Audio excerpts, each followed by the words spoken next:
Hi guys, welcome to The Trade, episode 56. We are discussing how to beat that perfectionist mindset today. My co-host and fellow comics creator, Jake Richmond, is joining me today. Thank you, Jake. Hey, thanks for having me. Yay! And if you're new, my name's Melanie. I am the main host and runner and, well, comics creator as well. I do a comic called Ornamental at ornamentalcomics.com. Jake, he does two. Count them two. He is a machine. He does Modest Medusa and Ghost Kiss. Look him up. You can find him on Webtoons. You can find him on the web. Just Google Jake Richmond. You will find a lot of stuff. He is prolific. But today I wanted to hit up this mindset that I personally got into for a little while that I'm now breaking the bonds of and have actually been hitting this wall of. And Jake, he says he hasn't hit it so much, but he has hit some points in my little listing of perfectionist well, it's a mentality, you know, getting stuck in that overall ideal that you have to do it this one way. You have to do it, you know, and you have to be in a specific area to make things, and you have to be motivated, and that's garbage. That's bullshit. It is straight up bullshit. And so, doing some research, looking up some psychological journals and whatnot, I came up with some ways to help you, help me, and try to break that mindset. First and foremost, just about anybody and everybody I know of who is a creative person does this thing called comparing themselves to your favorite people, your idols, things like that, people like that. And one of the biggest things and the best ways you can break that comparison, you can admire that person, you can admire their work, but what you need to do is go down that rabbit hole of their work and what is it about their work? What is it that you like? What is it about that that inspires you? And write it down. Get yourself some pen, some paper, get you a notebook, start writing that shit down. Get it out of here, because the minute you get it out of here, it gets out of that clutter of your brain. You get it a little more concrete down on a page and in front of your eyes, and it helps take that mental block away of comparing yourself. And then you see about what their work you like. So, you know, is it their weirdness? It's their use of color? Is it their composition? Is it just the cleanness of their line? Is it, you know, what is it in there of their work that you really love? And, you know, write that down and make those some of your goals. Look, there's your good goal list to now work on for the next month, 6 months, year, to better and improve yourself. I think that's really, really smart. One of the things I used to do, and like you said, we all do it, is I would look at somebody. Very often I would find an artist who I thought was amazing, and then I would find out that they're like 20 years younger than me. And I would think, holy crap, how are they so good so young? I'm never going to be that good. But that's totally self-defeating. It doesn't matter if I'm never going to be that good, because my point isn't the purpose of me drawing, the purpose of me creating comics isn't to be this other person. It's to be me and to produce the kind of work I want to make. So I do think the best way to get out of your head is to look at that person's work and say to yourself, what are they doing that I like? What are they doing that I think is good? How can I apply that to my own work? What lessons can I learn there? And yeah, writing it down is such a great tool. I say that to other people sometimes, you know, that I write a bunch of stuff down, that I create notes for myself and I create lists, and not everybody really understands that. So I guess it doesn't work for everybody, but it really does work for a lot of us. Having that reminder that reinforces it in your mind. And I think you're right. It totally allows you to take yourself away from the what am I doing wrong and put yourself into the what can I do to make my work better position, which is when you start coming back around to being creative. It lets you come back around to being inspired and to moving forward instead of just being stationary or letting yourself fall into regret. Regret, depression, stress, you know. Yeah. Yeah. Yeah. One of the things I read when I was pretty young, when I was like in my early 20s, about making comics is that obviously there's always going to be people who are better, but you can waste a lot of time wondering why you're not as good as everybody else, or you can just make your damn comics.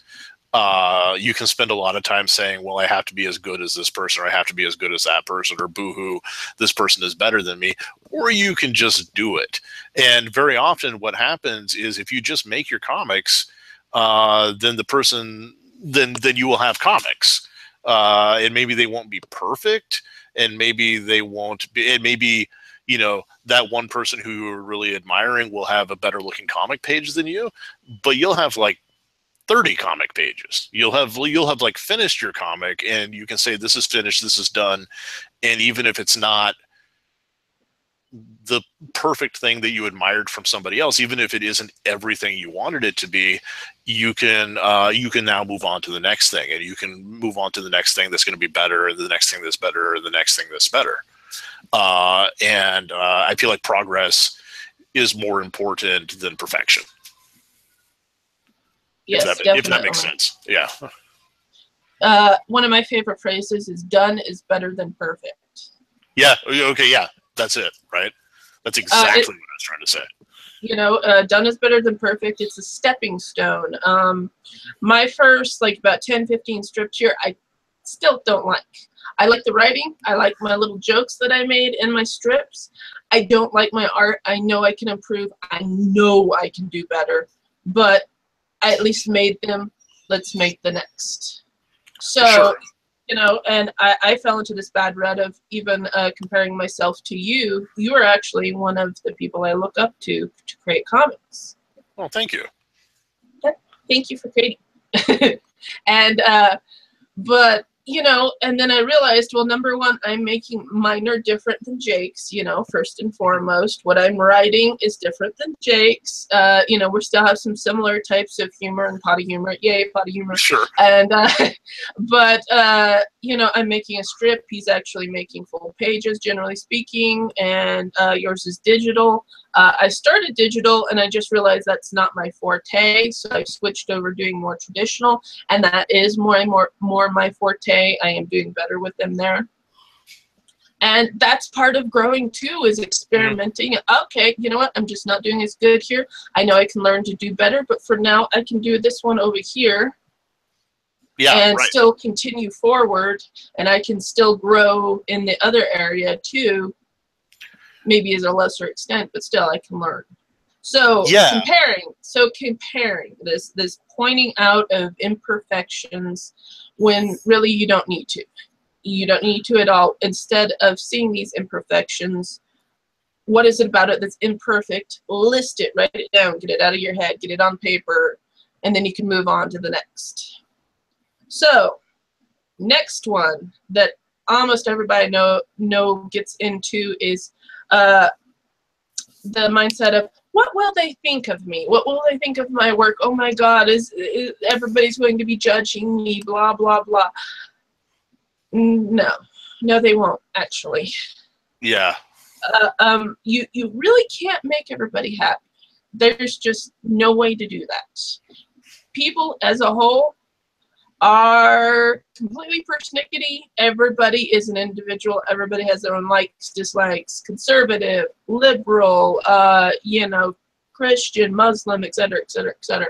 And, you know, all of that tempers into this one person, and you just can't always make them laugh or smile or like your work, and that's just not going to happen. So instead of trying to make everybody else happy, why not just make you happy?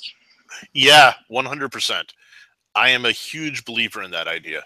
Anytime somebody asks me what age group my comics are for, I always say they're for me, and then I explain that. But you know, your 8-year-old can also read them. But I feel like you have to be your own audience first. You have to be making the comic you want to make. If you're compromising, it's not going to turn out well. I have a comic group that I'm part of, and one of the pieces of bad advice that often comes out of this group is somebody will say, yeah, I don't like this. I don't think people will like this. You shouldn't do it. And I always feel like they may not be wrong. And certainly that's their opinion, and that's great. But I feel like if you're making something and you think it's great and you're really excited about the idea, then you should do it. You should not try to edit it to appeal to somebody else. You should totally take it and pursue that. And I think that's way more exciting way more interesting than sitting there and saying, well, do I not want to say what I want to say here because I'm afraid I'm going to, alienate, this one reader that I know reads, or I have a few months ago, I was, actually it was about a year ago, I was writing a Ghost Kiss story, and it was a story about how she is being harassed online by this guy who's leaving really sexually aggressive comments on her Instagram, and how she hates it and she wants to do something about it. And she's given the chance to do something about it through this other superhero who has this power to just shut people down on the internet. She can just find somebody and take away their posting privileges. Like, they can no longer post online.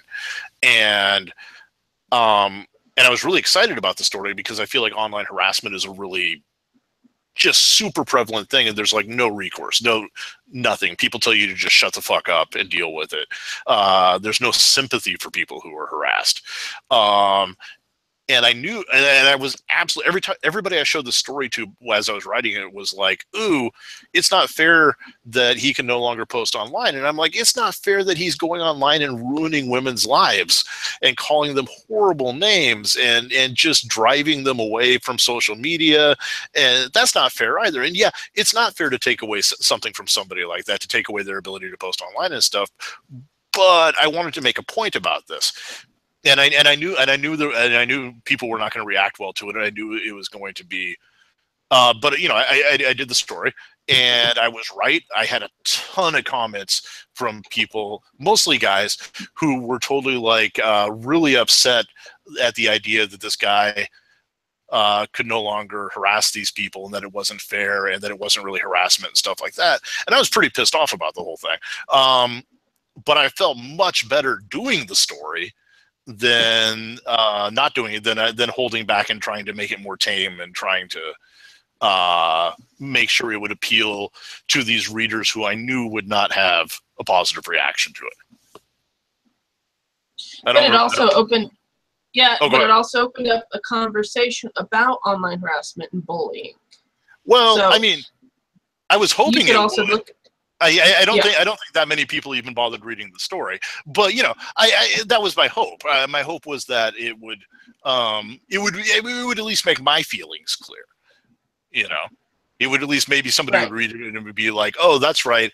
Anytime I'm online and I call somebody, some horrible thing, and then follow them to their Facebook page and start harassing them, that actually has a negative effect on their lives. Maybe I should stop being such a fucking awful person all the time. Excuse my language. Sure. If you act like garbage, you get called out being garbage. I think so. And I feel like anyway, it's way more satisfying to actually write the comic I want to write. And like every now and then I'll do a Medusa strip, and I'll think to myself, is this a good gag, or is this like way over the top? And sometimes I'll be a little apprehensive about it. And it turns out, in hindsight, there's never, ever, ever been a gag in like 780 strips I've done where it actually I ended up regretting it. But every now and then I'll think, will I regret this? And it turns out I don't. I think maybe if what I was doing was I was saying, if I was like really racist and I was thinking, oh man, should I be really racist? Maybe I'll regret that. Then the answer is, yeah, probably don't be really racist. don't give in to that. But I think for the most part, you should really indulge yourself and, you know, do the things you want to do, make the comics you want to make, and don't be worried at all about what other people will think. Yes, yes. So, you know, yeah, to bring it back around, yeah. So basically, make the comic you want to make. You are going to have comments, both positive and negative. There's no way around it. Mm-hmm. So instead of worrying about what you're going to receive of that feedback, do your comic. Yes, take into consideration maybe the few people you bounce the idea off of, because they might have some good refining points. But, you know, in the end, if you still want to make it, do it, because it's you first. Yeah. In that regard, it's your creative outlet. And that's another real thing. I mean, why waste your time? I mean, it's your time, right? It's your time. Mm-hmm. It's your thing. Don't waste your time doing something you don't want to do. You know? You are the boss. You are the boss. You are the boss. It's your content. It's your creation. Reward yourself by allowing yourself to fully do the thing you want to do. Exactly. Yeah. Yeah. Okay. So the next I always have now. So you've started right now. You've looked at these imperfections, these on. Made yourself a goal list. Now to make a plan. Almost choose off here because from the last time I've been making comics due to several reasons, and to making comics again has been a real you know, shift around, and I had to make a plan for it. I had to make a, you know, I've got my lovely Notebook of Doom here. That's my schedule book. I've talked about this one multiple times on multiple podcasts. And yes, I have a ginormous son of a bitch that I use. And it's fantastic. And several people say, oh, but that's a big, heavy thing. I couldn't do that. And I'm like, if it works for me, it can work for you. You don't have to do the physical one. Maybe do a digital one. I mean, you know, Google Calendar always works really good for a lot of people, I know. But again, you're getting all these bullet points down for things that you don't like about what you're doing now. Might as well make a plan. Make a plan. What is it you want to make? So, I make comics. I want to get back into making my comics again.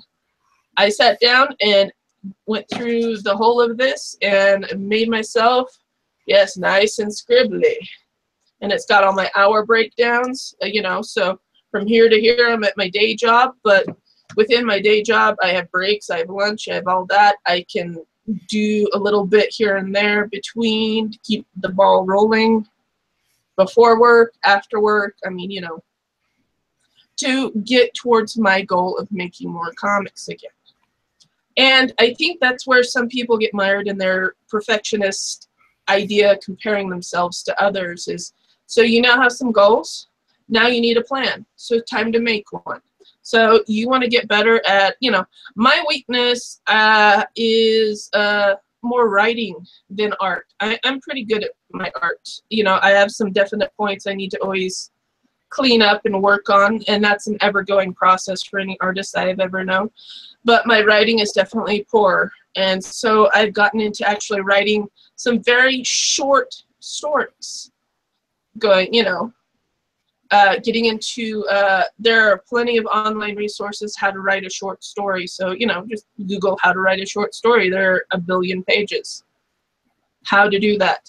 And that's one of my weaknesses. So that's what I've been working on the past little while, is learning how to write a better narrative, you know, and getting better at that. I think that's an actionable plan for myself. Some people think that is super daunting, and I completely understand that. So break it farther down.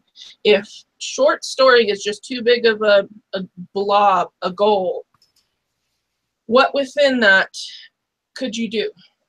Could it just be a character? You know, could it just be the environment? You know, so let's say you like history and, you know, like medieval. Go look up some resources on medieval, write about that. And just this creative flow is what you want to break this perfectionist cycle. I think that's really great advice. I used to, way back when I first started trying to make a career out of drawing, I used to think that planning stuff out and making schedules was absolutely not something I needed. And I was wrong. I was 100% wrong. I'm really bad at schedules. I can't make schedules for myself, and if I try, I don't stick to them outside of my comic update schedule. But what I do is that I make lists for myself. Like I was saying before we started recording, I will come in the morning when I start my work day. I will sit down and I will make a list of everything I need to, or I want to accomplish that day. And sometimes that'll just be like, answer some emails, pay some outstanding bills, do some cleanup work on my website, draw the comic page I need to draw. I'm done, go home for the day. Sometimes that list will have like 500 things on it. Sometimes it'll be like practice hands for an hour. Sometimes it has stuff that I just never get around to. Sometimes I pick and choose off the list.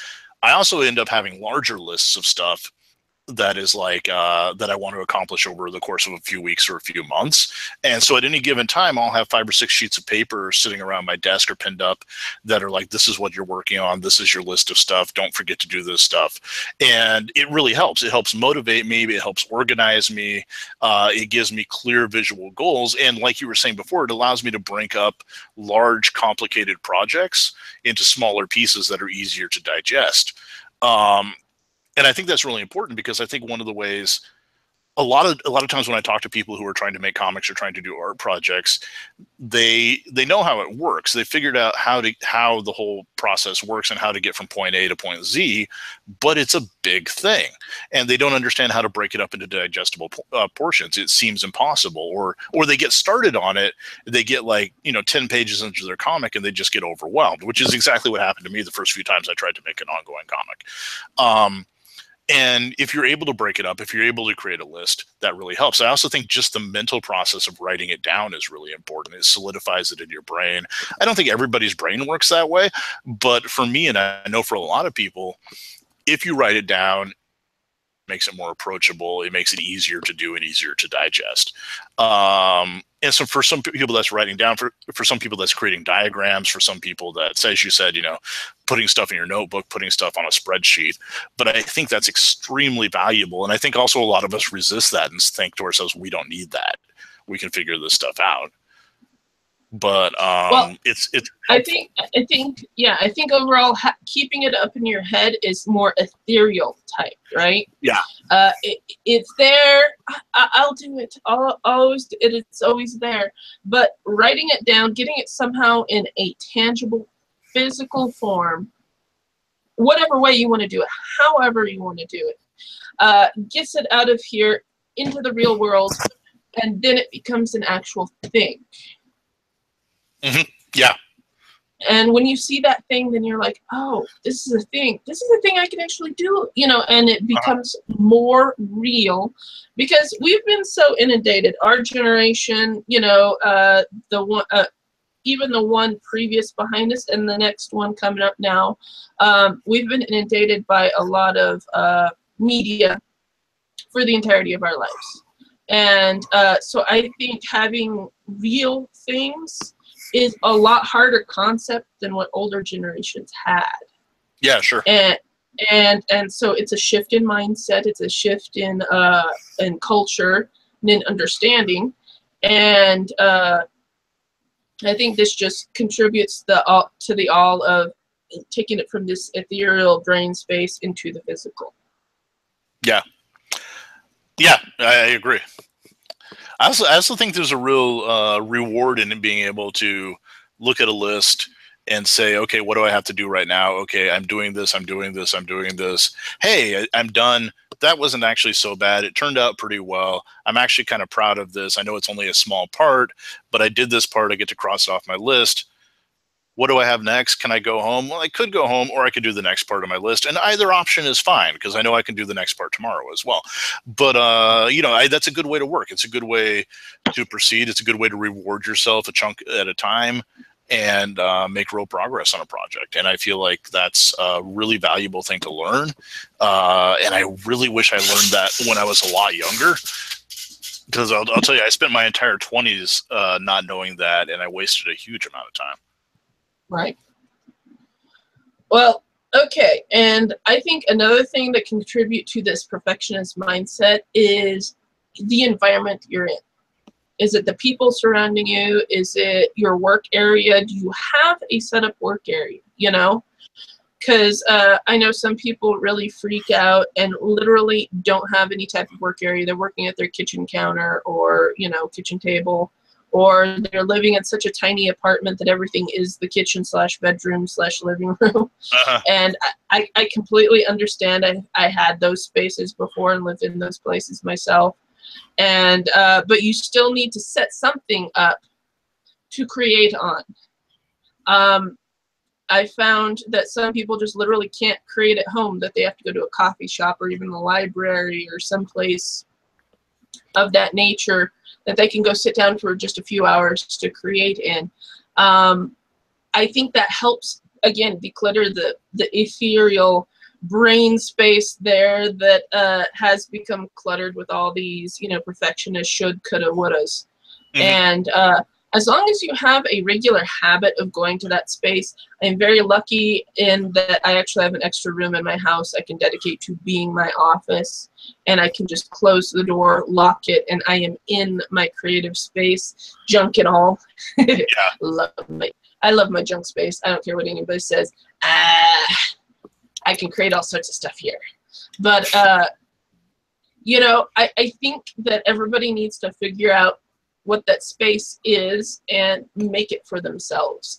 Even if it is your kitchen counter, if you're comfortable there, if you've got some time where you can be you and be that creative, awesome person we all know you are, then do it, you know. And if you need to clear that space out, do it. I'm cleaning this mess up right now. I know it looks like garbage land right now, but I'm in the middle of unpacking a bunch of stuff and fixing it up, and I'm actually building myself a new desk. So possibly in the next couple of podcasts, you'll see a shift in everything. It's on my social media. I've been building myself a giant solid oak desk, and I'm making it with my own 2 hands. That's going to be awesome when it's done too. I will take many photos. Back before I had a studio space, when I was living in this tiny little apartment it was just a studio and there was not enough room for anything. I was having a huge amount of trouble drawing, and what I realized is I of course needed space to work. And it wasn't enough to just like clear off the kitchen table and draw there. What I decided I had to do every day was I had to actually clear space, sit up my drawing area, you know, my drawing board, my tools and stuff like that. But at the end of the day, I had to pack it all down. And I didn't have to pack it all down because I couldn't leave it out. But what I discovered is on the days I left it out, I couldn't come back the next day and just start drawing again. I actually needed the ritual of transforming my space and having a space to go to. And I don't have to do that now. Now I have studio space that I can actually, I leave the house and I go to somewhere to draw. But I discovered I really do need that transition. I really do need to sit aside my daily life and go somewhere where I can actually work. And it doesn't have to be a new physical place, but I have to have the ritual of transforming it into something, into a workspace. And I don't think everybody needs that, but it definitely made a difference for me, and it took me a while to realize that. When I started renting studio space and working away from home, I discovered that my art output increased by like 200%, just like that. It was so much better. And it was the same years before that when I was still living at home, and I found a separate room that I could work in there too. Just having a space, whether it's a space you create or a space you go to, is such a big deal.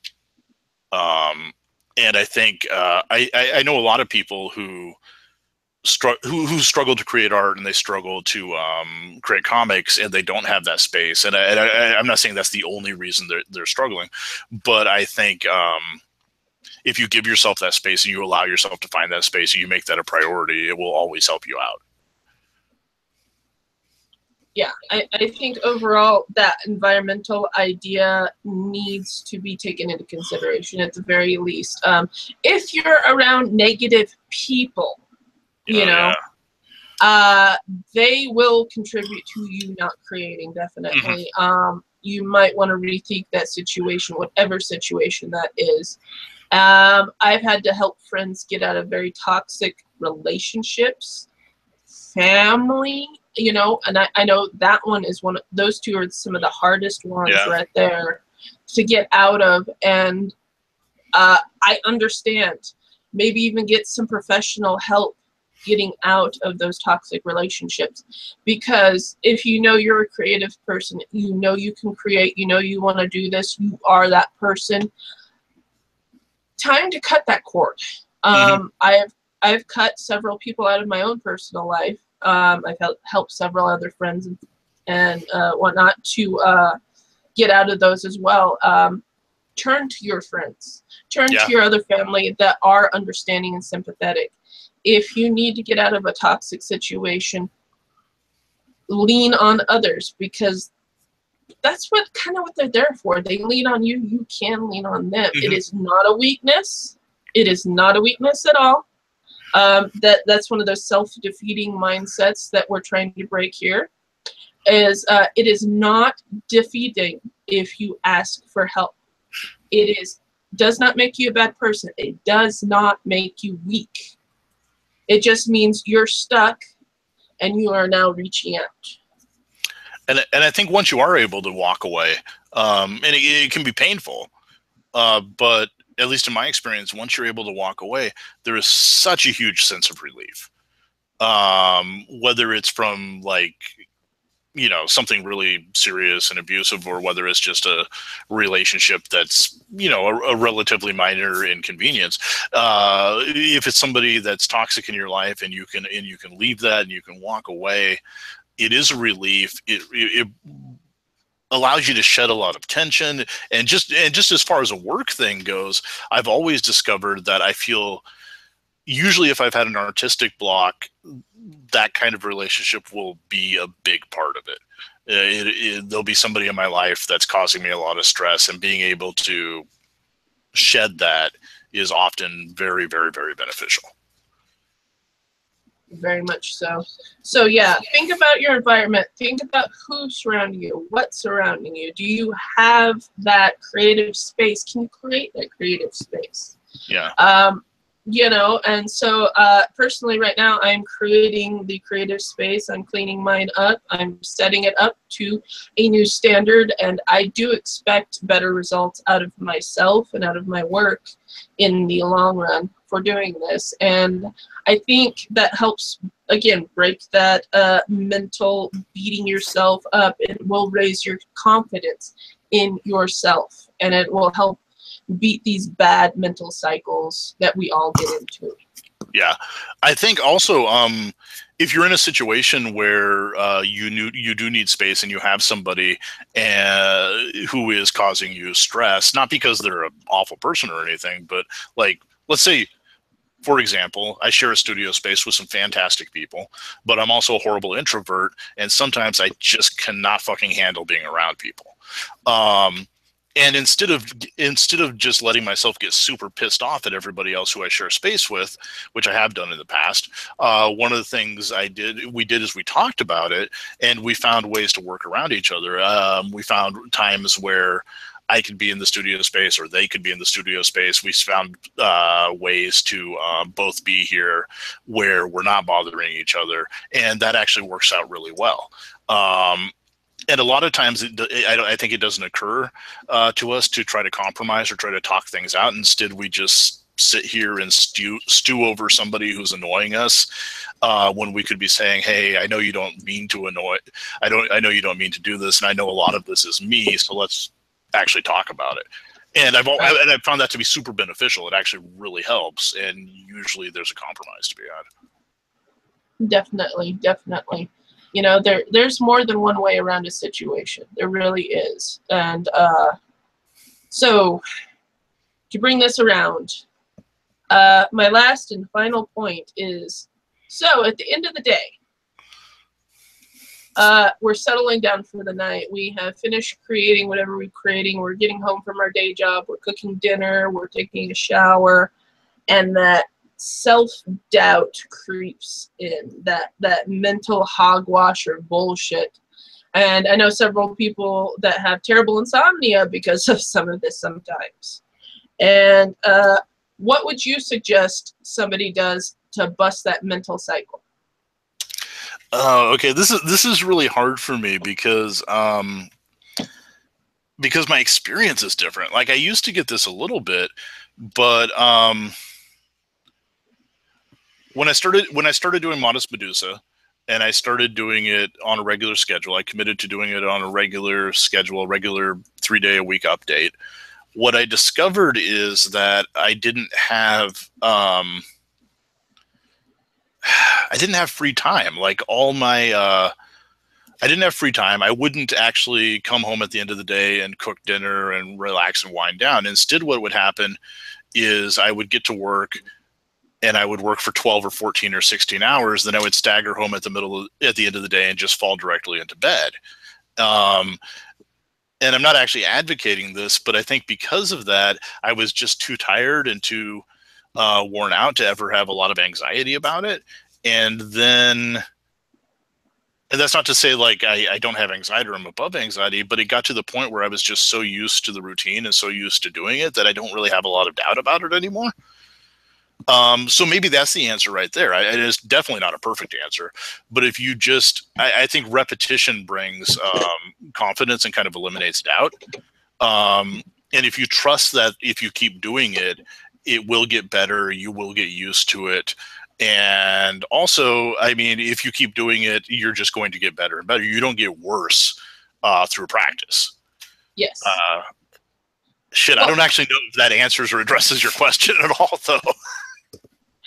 No, that is one way. See, creative people, especially like artists and whatnot, I was looking up different techniques people have been using, especially people that sit at desks for long periods of time, try to kind of break up their day a little bit, and that way they're always constantly engaged and just more productive. And somebody mentioned the Pomodoro technique. I don't know if you've ever heard of that one. What is it? It's more of a writer's technique, but what it is it's a timer technique. You use like, you know, an egg timer or timer on your phone or something like that. Okay, yeah, I do. Set it up for 25 minutes of work, and then after that 25 minutes, regardless of what you're doing, you need to stop and take like a 5-minute break, get away from whatever you're doing, go get a cup of coffee, go walk around for a minute, go take a pee break, you know, whatever, and then come back after your 5 minutes and do another 25 and 5. Mm-hmm. And after 4 of those, then take a long break, and, you know, things like that. But I don't see that working too well with, for instance, artists, because we do a really hard, you know, when we start really focusing in on, for instance, drawing, we do that for 2, 3, 4 hours at a time. But I think we could still use that technique, but just longer chunks of work time and longer breaks. So let me tell you what I do. I have a medical condition, and I won't go into it, but one of the things I'm supposed to do is I'm not supposed to, I mean, nobody is, but I'm not supposed to sit stationary in one position for long periods of time.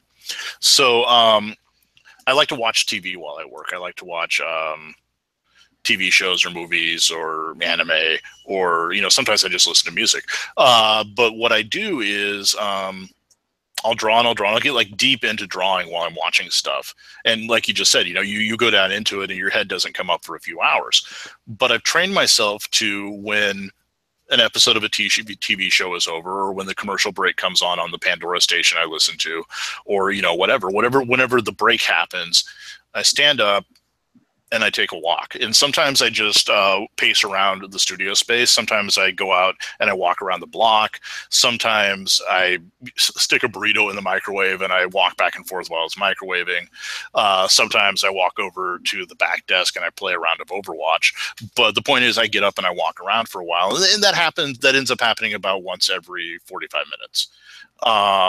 And sometimes I'll skip a break, but that really works well for me. And I do find that almost always I never want to take the break, but I do take the break, and then when I come back, I always feel more energized and ready to go. Exactly, exactly. And so for that mental doubt creeping in at the end of the day, go back to your list. That's one of the things I wanted to always mention is go back to your list. Okay, what were your goals? You know, what was the big one? You broke it down into little ones. What one can you put a little check mark next to? You just accomplished something that day, even if it's just one thing, you know? Right. Don't be hard on yourself because you did get that one thing done that day. You know, shit happens, you know. I've got a pretty taxing day job, and on average, that eats up about 11 hours out of my day. It does, between drive time, all the other bullshit and baloney, plus, you know, you need to occasionally stop and run an errand or two around that before or after work. And so on average, 11, maybe even 12 hours out of my day is eaten up out of that garbage, and I feel really defeated by that at the end of my day, and that's where my self-doubt creeps in because I just have not created enough at the end of the day. But then I'll go down my list and, well, wait a minute. I got that design done on my lunch break. I at least got some t-shirt designs sketched out, even though I didn't maybe finish them completely. I got something down, you know, so I can put a check mark next to that at the end of my day. I got some dialogue refined for my comic. Okay, there you go. And there's a little check mark, you know, and I accomplished something that day. I fed myself, I took care of my bills, and I'm still creating. And that's really what's helped me kill a lot of my personal self-doubt. Don't get me wrong, it still creeps up. But, and especially if I've had just one of those garbage days where nothing's gone right and everybody seems to be yelling at you and you just feel like total nothing. And that's when you go take a hot shower, you go take yourself a good walk, you hug your dog or your cat, or all of them, in my case, and get a full, fluffy love time there and watch a movie. And you know what? Tomorrow's the next day. Yeah. And, you know, you've got the next day. You can accomplish. You should never beat yourself up about not getting as much done as you want. I mean, because you're right. You can always, tomorrow's always a new day, refocus. And I do have situations sometimes where I'll sit here and I'll think, damn it, I got almost nothing done today. I'm really upset. And then I'll think, and it's going to be the same tomorrow. And then the next day I'm busy. And damn, it's going to be like a week before I can come back and really work the way I want to work. But you have to just take a deep breath and say, okay, that's just the way it is. I will, you know, I can't help that. You can't punish yourself for the stuff you can't help. You just got to make sure that when you do have the time to work, when you do have the time to do stuff, you know what you want to do and you try your best to get it done. Definitely. Yeah. Definitely. But yeah, so I'm personally, once I get this cleaned up and set up again, I'm going to try a modified Pomodoro technique myself. I personally can't watch any TV episodes or anything when I'm drawing. It just, I don't know why it interferes. It interferes with my brain. The one thing I found I can actually listen to or do is listen to music, and it has to be no words. So I usually put on something orchestral, like some of my favorite cellos are some of my favorite instruments, and so there are several cello artists out there, and I've got like a mix tape, more or less, a mix playlist that I made that I can just put on. That is my work list. Sure. And it's about an hour-long work list, and what I should do is set up a timer to go with that hour, and once that pops, hit pause and take a break. Yeah, no, that's a good plan. Personally, while I can watch stuff while I draw, I have to have pretty much absolute silence while I'm writing. And my writing process is mostly, I will walk home or at the end of the day, or at the beginning of the day, I will walk to work. And that's when all my writing happens. And I find that's really healthy. That's also one of the reasons why when I do need a break or when I'm having a serious block, I find like taking a walk around the block is the physical city block, not my mental block, is really helpful. Yeah, I think overall, I have to advocate more myself for more physical just movement. You know, Yeah. We're people. We do need to actually work out and maintain this shell we call a human body. Oh yeah. And I think that again helps clear up that mental space. I'm not a runner. I never have been. I've got terrible knees. I've had surgery on one before, so I don't run too good.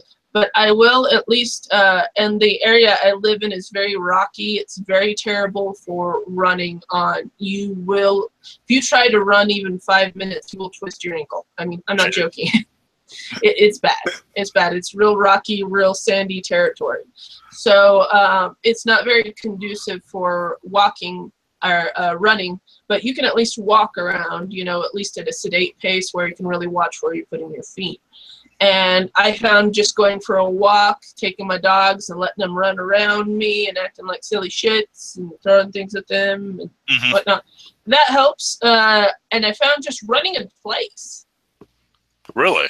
Just getting my heart rate up, just, you know, zoning out on, I've got a particular spot in my house that I like to run in, and I just found running in place. You know, that way I can set my own pace. And nobody has to see me wiggle and jiggle. And I am quite comfortable in that spot being all jiggly and wiggly. And I can get my heart rate up. I can, you know, do my exercise and nobody has to see me do it.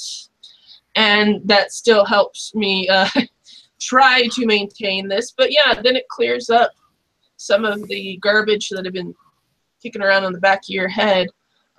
Sure. And I found I love listening to other people's conversations, like overhearing shit. That's really?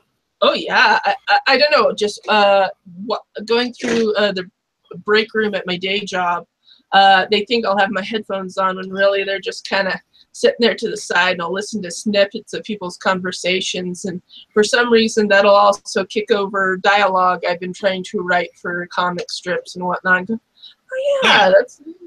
You know. That's interesting. Yeah, I know a lot of people that do that at coffee shops. You know, they'll kind of listen to the ambient noise and the people talking around them and in the crowded areas, and they'll pick things up out of the crowd. And, oh yeah, that would be a cool idea, or you know. Yeah, no, I mean personally, I hate that, but I know that works for some people. Like anytime there's other people in the shared space that I have here that we all work in, I always put my headphones on, turn up the music, or if I'm working, I'm not saying I'm an antisocial asshole, but if I'm working, I definitely just zone them out. Because otherwise what I find is I often get sucked into their conversations and then I don't get anything done. Right. Yeah. Right. But you know, I also had it. Yeah, true. I mean, you know, sometimes socializing is actually good. Yeah, I do find that sometimes when I'm here and I've been here for like 10 or 15 hours on my own, and then somebody or a few people show up to work, that I really need to talk to somebody else even for like 45 minutes and have a conversation, and then I'm able to go back and actually get some work done. Yes, be a human being, socialize.